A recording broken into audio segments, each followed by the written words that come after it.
कि money and banking हमारा 6 marks का है, लेकिन कोई ऐसा प्रिस्क्राइब रूल नहीं है कि मनी और बैंकिंग अगर 6 मार्क्स का है तो ये हाफ हाफ ही आएगा, 3 मार्क्स का आएगा, ऐसा कुछ नहीं है। कुछ भी हो सकता है, बैंकिंग ज़्यादा मार्क्स का आ सकता है, मनी ज़्यादा मार्क्स का आ सकता है, कुछ भी हो सकता है, ठीक है। बैंकिंग में हमारे पास 2 हैं यूनिट्स, एक है कमर्शियल बैंक्स, एक है सेंट्रल बैंक। कमर्शियल बैंक्स में डेफिनेशन, उसके फंक्शंस, ये वैसे सिलेबस में है नहीं हमारे, फिर भी हम ब्रीफ में करेंगे, क्योंकि अगर हम कमर्शियल बैंक का चैप्टर कर रहे हैं तो हमें ये पता होना ज़रूरी है कि आखिर उसके फंक्शंस क्या होते हैं। फाइन, तो सबसे पहले हेडिंग डालो commercial bank.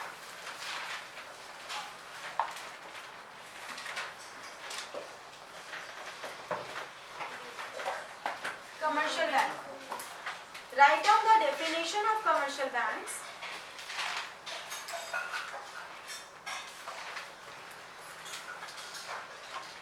A commercial bank is a financial institution. A commercial bank is a financial institution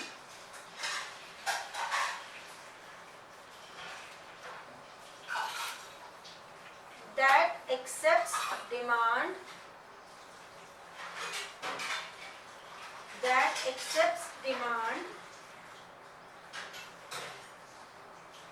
that are saving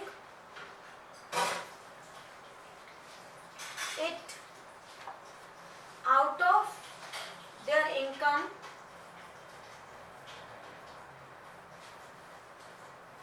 and lends this money to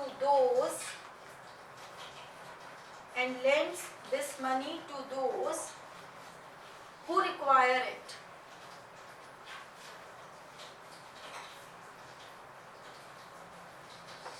ये सेविंग्स है, जिनके पास भी एक्स्ट्रा सेविंग्स है उन्होंने इन सेविंग्स को डिपॉजिट कराया कमर्शियल बैंक्स को, ठीक है। मेरे पास एक्स्ट्रा पैसे थे, मुझे अभी खर्च नहीं करने थे, मेरे पास सेविंग थी, मैंने बैंक में डिपॉजिट करा दिया, फिर बैंक ने जिसको जरूरत थी उसको लैंडिंग कर दी, ठीक है। यहाँ पे ये लेंडर्स हैं, सॉरी बोरोवर्स हैं, तो यानी कि ये जो सेवर्स हैं इन्होंने अपने डिपॉजिट को यहाँ दिया, फिर कमर्शियल बैंक ने इनको लेंड कर दिया, ये कमर्शियल बैंक करता है। तो ये कमर्शियल बैंक का मेन फंक्शन भी है, except deposits and lending money, ठीक है। और यही कमर्शियल बैंक की डेफिनेशन भी है। तो कमर्शियल बैंक्स हमारे पास बहुत सारे होते हैं, सेंट्रल बैंक हमेशा एक होता है। तो कमर्शियल बैंक्स का मतलब क्या हुआ, अ बैंक और a financial institution which accepts deposits and grant loans. बहुत सिंपल डेफिनेशन, तुम ये भी लिख सकते हो। ये जो डेफिनेशन मैंने लिखवाई है, तुम नॉलेज के लिए लिखना चाहो तो लिख लो, ये क्राउथर की डेफिनेशन है। कभी भी एग्जाम में ऐसा नहीं बोला जाएगा कि क्राउथर की डेफिनेशन लिखो, तो आप बस अपनी नॉलेज के लिए लिख सकते हो कि क्राउथर की डेफिनेशन है। बाकी तुम लोग अपने अकॉर्डिंगली इसको मोल्ड करके लिख सकते हो फंक्शंस के बेसिस पे, कि जो भी आपके फंक्शंस ऑफ कमर्शियल बैंक होंगे। तो अब नेक्स्ट हम करते हैं फंक्शंस ऑफ कमर्शियल। बना लिया था, बना।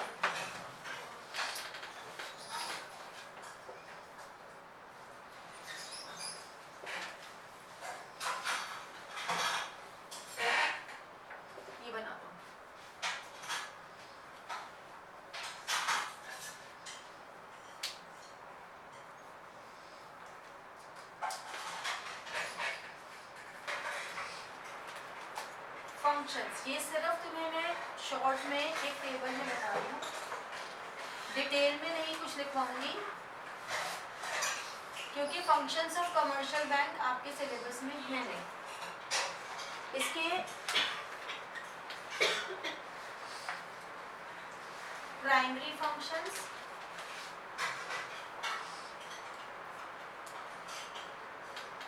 बना साथ साथ ही बना लो चाहिए।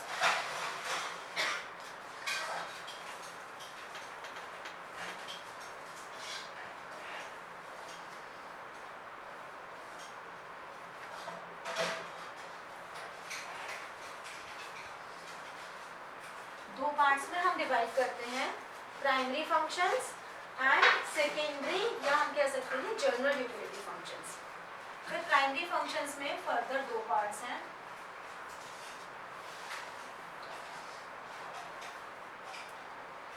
एक्सेप्टिंग डिपॉजिट्स और एडवांसिंग लोन्स।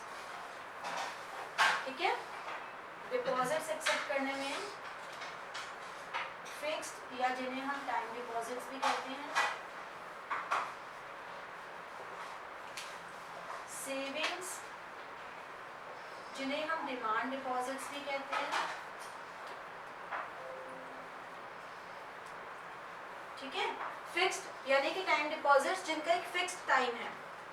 ठीक है, सेविंग डिपॉजिट्स जो कि जनरली हाउस होल्ड्स ओपन करते हैं अपनी सेविंग से, इसे हम जब मर्जी चाहे निकाल सकते हैं। टाइम डिपॉजिट्स को हम जब चाहे तब नहीं निकाल सकते। ऐसे ही करंट डिपॉजिट्स को भी हम डिमांड डिपॉजिट्स कहते हैं, लेकिन दोनों में डिफरेंस क्या है? सेविंग से विड्रॉ करने में एक लिमिट होती है कि आप इतनी बारी ट्रांजैक्शंस कर सकते हो, लेकिन करंट में कोई लिमिट नहीं होती, आप जितने मर्जी बार ट्रांजैक्शंस कर लो। तो हमेशा जो बिजनेस फर्म्स होती हैं वो करंट अकाउंट ओपन करती हैं, और जो हाउस होल्ड्स होते हैं जनरली वो सेविंग अकाउंट ओपन करते हैं। ठीक है, और एक होता है रिकरिंग डिपॉजिट्स। रिकरिंग डिपॉजिट्स का मतलब क्या हुआ? जैसे कि मान लो मैंने हर महीने की 500 की रिकरिंग खोल दी बैंक में, यानी कि हर महीने में 500 रुपीज डिपॉजिट कराते हैं। सेविंग में तो कोई फिक्स नहीं है ना, आप चाहो तो पूरे 6 महीने कुछ मत जमा कराओ तो दिन में आप 2 बार करा दो, 3 बार करा दो, लेकिन दिन की ट्रांजैक्शन की लिमिट होती है, करंट में कोई लिमिट नहीं है। रिकरिंग बेसिकली सेविंग और फिक्स के बीच का है, मतलब आप हर महीने को जमा करा रहे हो, लेकिन 1 साल के लिए रिकरिंग बन गई तो फिक्स हो गया, आप 1 साल से पहले विड्रॉ नहीं कर सकते हो। ठीक है, एडवांसिंग लोन्स। एडवांसिंग लोन्स में कैसे लोन्स होते हैं? हमारे long term loans, short term loans, overdraft facility, discounting of bill.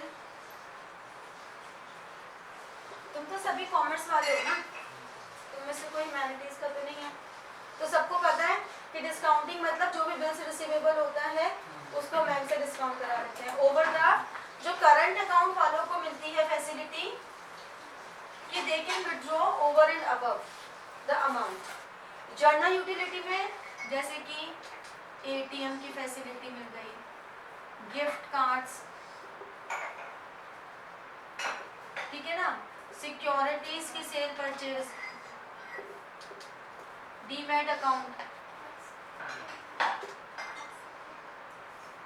Demat account open कर लिया, ठीक है ना, ई गोल्ड परचेज करने की फैसिलिटी मिल गई, जितने भी locker facility,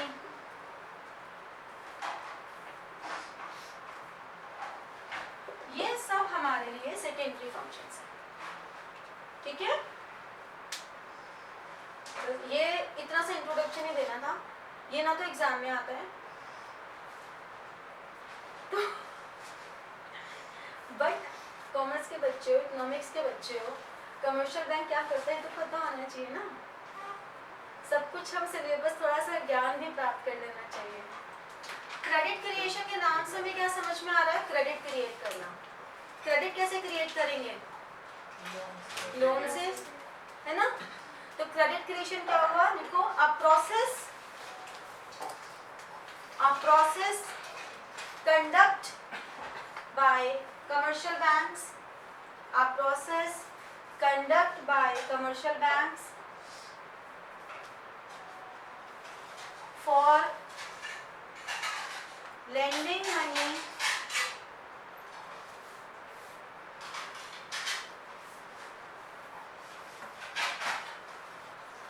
in lending money many times in an economy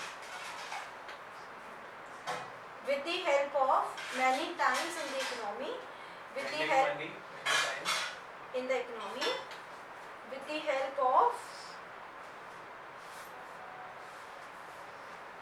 primary deposit. अब आगे कुछ लिखने से पहले समझ लो, फिर तुमको समझ में आएगा कि तुम लिख क्या रहे हो। जैसे कि कोई मिस्टर ए है, उन्होंने एक कैश डिपॉजिट बैंक 1 में कर दिया, फर्स्ट बैंक में कर दिया, कितने का?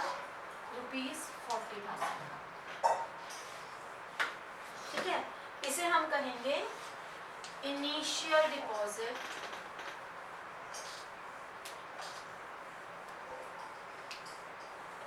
या प्राइमरी डिपॉजिट। अब एक रेशो होती है लीगल रिजर्व रेशो।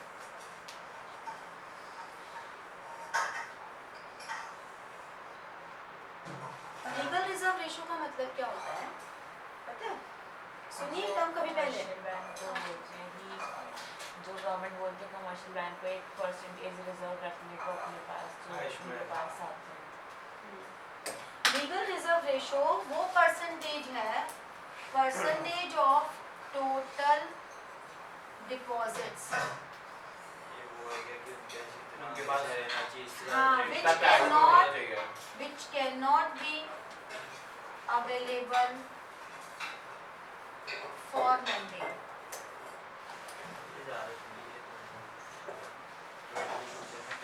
हाँ, तो लीगल रिजर्व रेशो वो पोर्शन है जो कि, और परसेंटेज ही लिखना है हमेशा, वो परसेंटेज है जिसमें कि कभी भी कोई कमर्शियल बैंक लोन नहीं दे सकता।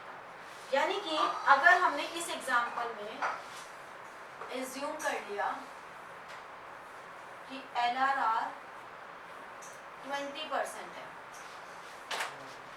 तो बैंक 1 इसमें से LRR हटा के 8,000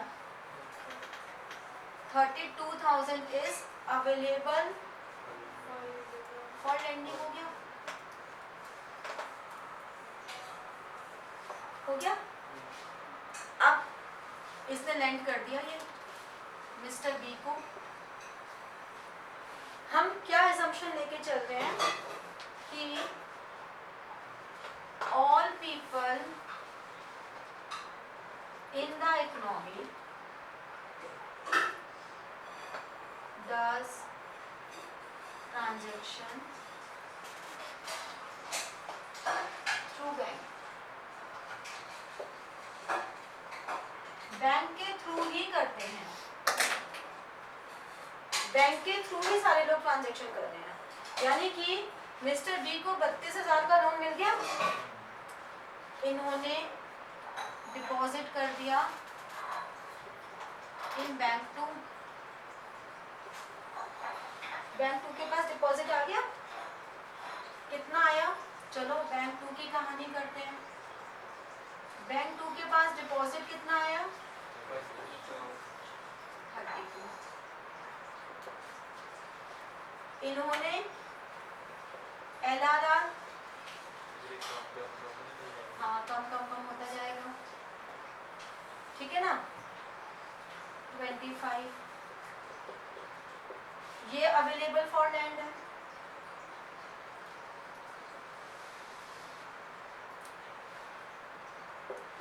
ये हमारे पास लैंडिंग के लिए अवेलेबल है। समझ में आ रहा है? तो ऐसे चलता जाएगा। फिर इसने लैंड कर दिया मिस्टर सी को, मिस्टर सी ने फिर थर्ड बैंक में डिपॉजिट करा दिया, तो चलता रहेगा चलता रहेगा चलता रहेगा। अगर मैं इसको टेबल की फॉर्म में बनाऊं, प्राइमरी डिपॉजिट 40,000, LRR और लैंडिंग तो 8,000 और 32,000। फिर यहाँ से 32,000 लैंडिंग में चला गया, जहां से हमारे सेकेंडरी डिपॉजिट स्टार्ट हो गए। पहले 40,000 प्राइमरी डिपॉजिट था, इस 40 के बाद सेकेंडरी डिपॉजिट स्टार्ट हो गए 32, ये 64 और ये कितना बचा 25 फिर ये यहाँ पे 25,600 चला गया, तो ये चलता रहेगा। आखिर चलेगा कब तक? जब तक प्राइस जो है वो जीरो ना हो जाए।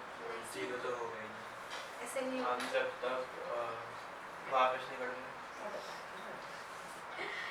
ये हमारा तब तक चलेगा, एक वैल्यू आएगी, हम निकालेंगे डिपॉजिट मल्टीप्लायर, जिसे हम मनी मल्टीप्लायर भी कहते हैं।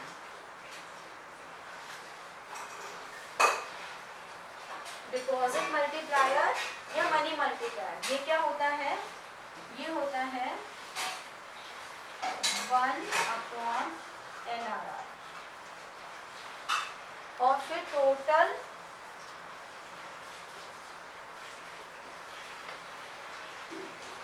क्रेडिट होता है initial deposit into deposit multiplier. इस पे एमसीक्यूज बहुत आते हैं इन दो फॉर्मूलाज पे। 1/LRR का मतलब हुआ 1/20% मतलब 5। मल्टीप्लायर का मतलब हुआ कि जो इनिशियल डिपॉजिट है 40,000 इंटू 5 यानी कि 2 लाख, जब तक कि वो ना बन जाए, जब तक कि टोटल ये जो हमारा ये कॉलम है, ये हमारा जब तक कि 2 लाख नहीं बन जाता, इस कॉलम का टोटल समझ रहे हो, इस वाले कॉलम का टोटल, पहले कॉलम का टोटल जब तक 2 लाख नहीं हो जाता तब तक वो प्रोसेस चलता रहेगा, चलता रहेगा, चलता रहेगा। समझ में आ रही है बात? हम क्या कर रहे हैं, LRR के बेसिस पर डिपॉजिट मल्टीप्लायर की वैल्यू निकाल रहे हैं, विच इज 1/LRR, और फिर हमने कहा ये 5 है, तो इसका मतलब उसके अकॉर्डिंगली टोटल क्रेडिट हमारे पास 2 लाख हो गया, जिसमें से लेंडिंग कितनी हो रही है? अगर हम इसमें नेट लेंडिंग की बात करें तो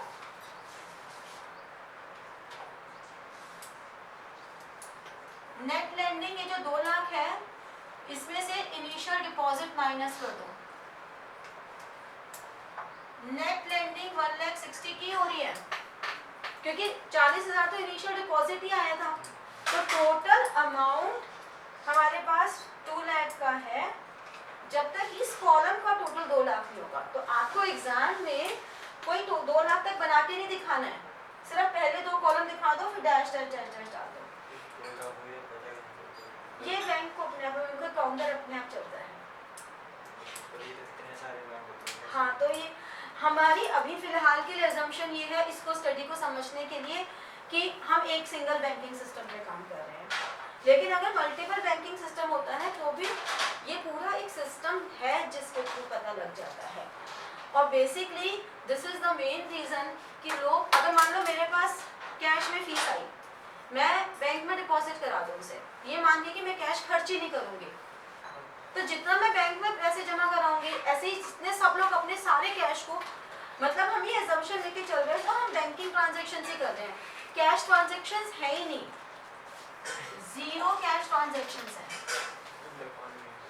हाँ, अब अगर ये ऑल्दो बहुत ही वेग से अजम्पशन है, क्योंकि ऐसा नहीं होता कि जीरो कैश ट्रांजैक्शंस हो, बट हम इस स्टडी को समझने के लिए कर रहे हैं कि सबने अपने पैसे बैंक में जमा कराए, तो जितने लोग बैंक में पैसे जमा कराएंगे उतना ही बैंक्स की लेंडिंग कैपेसिटी बढ़ती जाएगी, उतना ही बैंक्स के लिए अच्छा होता जाएगा कि वो मनी ज़्यादा से ज़्यादा लेंड कर पाएंगे, और उतनी ही मनी सप्लाई मार्केट में बढ़ती चली जाएगी, क्योंकि जितना मनी मार्केट में सर्कुलेट करेगा उतना ही लोगों की परचेसिंग पावर बढ़ेगी।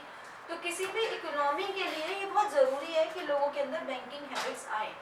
इसी से इनडायरेक्ट क्वेश्चन आ जाता है कि why increase in banking habit helps in more money supply. उसमें आंसर यही है जो हम ये समझ रहे हैं, लेकिन हम एकदम से रिकलेक्ट नहीं कर पाते कि अरे ये आंसर आएगा, why more banking habits helps in more money supply. तो इस क्वेश्चन का आंसर तो यही ना, क्रेडिट क्रिएशन हो जाएगा। अगर हम बैंकिंग हैबिट्स ज़्यादा होंगी तो बैंक्स के पास लेंडिंग कैपेसिटी ज़्यादा होगी, more lending capacity means more money supply in the market, more money supply means more purchasing power. तो ये सारी चीज़ें आपस में एक सर्कल की जैसे चल रही है ना, समझ में आया? अब इसमें क्वेश्चंस कैसे आते हैं? या तो 1-1 मार्क करके आ जाते हैं, ये वाले फॉर्मूला बेस्ड क्वेश्चंस, और या अगर ये पूरा क्रेडिट क्रिएशन का प्रोसेस ही आता है तो पूरा क्रेडिट क्रिएशन का प्रोसेस ये 3 नंबर में आ जाता है। या कई बार ऐसे भी आ जाता है कि एमसीक्यूज में आपको ये टेबल बना के दे देते हैं और इस टेबल में कोई 2 मिसिंग फिगर दे दी, क्योंकि एमसीक्यूज में 2 मिसिंग फिगर तो दे ही सकते हैं क्योंकि ऑप्शंस हैं ही। तो ये वैरायटी ऑफ क्वेश्चंस है। बाकी बैंकिंग में, कमर्शियल बैंक्स में यही आपका मेन इंपॉर्टेंट टॉपिक है, इसके अलावा और कोई टॉपिक नहीं है। ठीक है, नाउ नोट इट डाउन। वैसे ही उसका बैंक की आपने 50,000 रुपये जमा कराया, लेकिन वो 50,000 के 1 लाख रुपये क्लेम कर दिए। नहीं, ऐसे नहीं कर सकता, उनको ये 20% अपना रखना ही पड़ेगा। हर एक बैंक के लिए कंपलसरी है, इलीगल है बैंक। ये पेटीएम का क्यों लाइसेंस कैंसिल हो रहा है? उसने आरबीआई के नॉर्म्स नहीं फॉलो किए। किसी भी बैंक ने अगर नॉर्म्स फॉलो नहीं किए तो उसका लाइसेंस कैंसिल है। लोन लेके डिपॉजिट कर दिया, लोन हाँ, को हाँ। डिपॉजिट कर दिया। भाई लोन को नहीं, मैंने तुम्हें लोन दिया तो तुमने बैंक में डिपॉजिट कर दिया। मैं लोन क्यों लूँगी जब मुझे किसी ने कोई यूज़ करना हो, तुम बैंक में डिपॉजिट क्यों करोगे? तुम क्योंकि जो भी पेमेंट करोगी वो बैंक से करोगी। मान लो तुमने लोन लिया घर खरीदने के लिए तो तुमने बैंक में डिपॉजिट किया, अब तुमको जो उसकी इंस्टॉलमेंट पे करनी है वो बैंक के थ्रू करोगी। हम जो भी ट्रांजैक्शंस कर रहे हैं वो बैंक के थ्रू कर रहे हैं। सेंट्रल बैंक पिताजी होते हैं ये सारे बैंक्स के, पिताजी होते हैं भाई। बच्चे तो बहुत सारे होते हैं, पिताजी एक होते हैं, तो ये पिताजी होते हैं जो डांटते भी हैं, प्यार भी करते हैं, धमकाते भी हैं और सजा भी देते हैं, वो पिताजी होते हैं। मम्मियों को तो बहुत इजीली बेवकूफ बना देते हो सब। सो मम्मियाँ कांट डू दिस। तो ये काम पिताजी ही करवाते हैं, तुम्हें को डांटना, फटकारना, प्यार करना, सबका काम। तो सेंट्रल बैंक कौन होते हैं? पिताजी। ठीक है, बच्चे कौन है? Commercial bank. ठीक है, एग्जाम में मत लिख करा। एक बच्चे ने लिख दिया ना मेरे ही टेस्ट में, define central bank. Central bank is the father of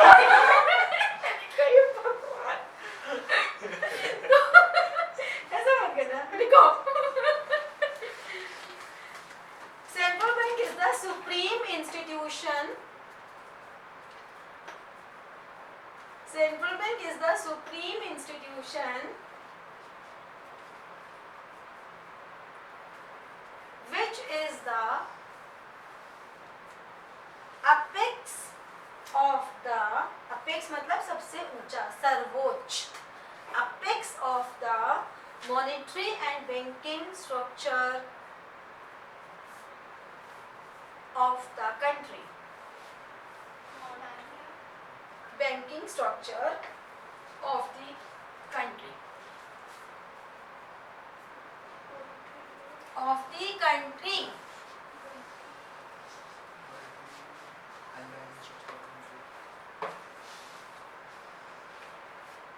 बना लो। हाँ।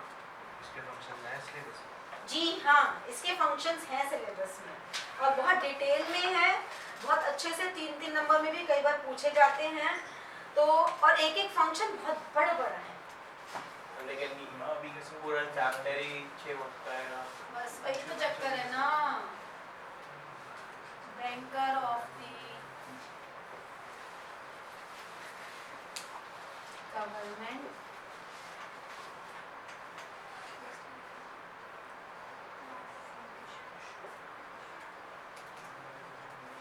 बैंकर ऑफ द बैंक,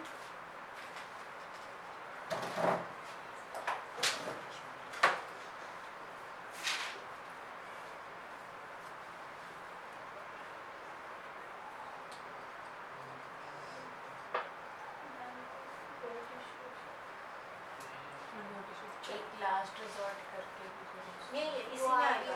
इस आरबीआई है वो, तो सेंट्रल बैंक आरबीआई को है। हमारा सेंट्रल बैंक आरबीआई है। हर एक कंट्री में एक ही सेंट्रल बैंक होता है, हर कंट्री में एक ही पिताजी होते हैं। हमारी कंट्री में वो है आरबीआई। आपके क्लास का नेक्स्ट क्लास का होमवर्क यही है कि हर बच्चा इको वाले ग्रुप में एक दूसरी कंट्री के सेंट्रल बैंक का नाम भेजेगा, और अगर मान लो इसने कोई कंट्री का भेज दिया तो बाकी लोग उसे रिपीट नहीं कर सकते, तो जो जितनी जल्दी भेज देगा उसके पास ऑप्शन उतनी ज़्यादा रहेंगे। हाँ, तो एक 15 बच्चे हो, 15 कंट्रीज के सेंट्रल बैंक्स के नाम तो पता है, दो दो कर देते हैं। नहीं एक ही बात है। दो दो, एक तो कम ही नहीं है। मैम, एक दो नहीं दो दो, नहीं मैम, 5 कर दो, दो कंट्री नहीं पता मैम, दो एक ही दो। पता है। तुम लोगों को क्लास के बाद 10 मिनट के लिए फोन अलाउ कर दूंगे, वरना फिर पीछे रह सकते ना। चलो, ये 4 फंक्शंस हैं जो हमें करने हैं, बहुत अच्छे खासे डिटेल में करने हैं। डिटेल में मैं नेक्स्ट क्लास में इनके बारे में लिखवाऊंगी, आज हम शॉर्ट में मैं बता देती हूँ। जैसे कि फर्स्ट हमारे पास है bank of note issue. Bank of note issue का मतलब क्या होता है बताओ? जो बैंक नोट्स इशू करता है, हाँ, ये फंक्शन के बारे में बहुत डिटेल में बताओ। सारे के सारे जो भी करेंसी होते हैं उन पे गवर्नमेंट का साइन होता है। वन भी कॉइन और नोट को छोड़ के सारे नोट्स और करेंसी आरबीआई इशू करते हैं, सोल अथॉरिटी होती है। क्यों आरबीआई क्यों कर रहे हैं? पावर मिली है तो इसलिए कर रहे हैं। तो हम ये पावर सारे कमर्शियल बैंक से क्यों नहीं दे रहे हैं? क्योंकि वो इसी इन्फ्लेशन हो जाएगी। और They are directly और सबको answerable to the Gandhi ji central की जगह government. पता लगेगा अमिताभ बच्चन, शाहरुख हाँ, खान, हाँ। और पता नहीं सबके ब्रांड एम्बेसडर अलग हो जाएंगे, हाँ, पता नहीं चलेगा कौन सा बैंक कितने नोट छाप रहा हाँ। है ना? Very good. सेकंड हमारे पास है bankers of the government. Government को डायरेक्टली आंसर होता है ये वाला बैंक, इसलिए। जो रिलेशन हमारा कमर्शियल बैंक के साथ होता है वही सेम रिलेशन गवर्नमेंट का सेंट्रल बैंक के साथ होता है। जैसे हम अपने डिपॉजिट्स बैंक में रखते हैं, हम कमर्शियल बैंक से मनी बोरो करते हैं, ठीक उसी तरह हमारे जो गवर्नमेंट है वो अपने एक्सेस मनी सेंट्रल बैंक के पास रखती है, और वहाँ के जो डिपॉजिट्स हैं कभी भी उनको मनी बोरो करनी है तो वो उनसे कर लेती है। ठीक है, मैक्रो इकोनॉमिक्स के चैप्टर्स आपस में ना रिलेटेड हैं। तो होता क्या है, जैसे जैसे हम आगे बढ़ते जाएंगे तो तुमको पुराने चैप्टर्स और क्लियर होते चले जाएंगे।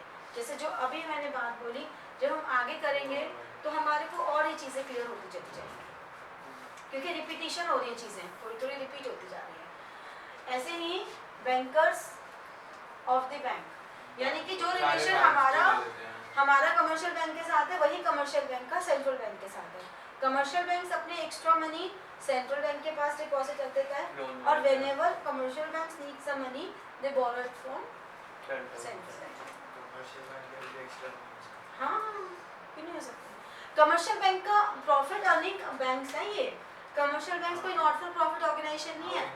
जितना मनी लेंड करते हैं उसका रेट ऑफ इंटरेस्ट हमेशा ज़्यादा होता है, और जितना इनके पास डिपॉजिट्स आते हैं तो वो जो डिफरेंस ऑफ इंटरेस्ट है वो इनके लिए इनकम है, प्रॉफिट है। तो कई बार वो ज़्यादा भी हो सकता है, तो they can keep that money with the central bank. ठीक है, और आपस में सेंट्रल कमर्शियल बैंक्स भी आपस में बोरो करते हैं एक दूसरे से, लेंडिंग करते हैं एक दूसरे को भी।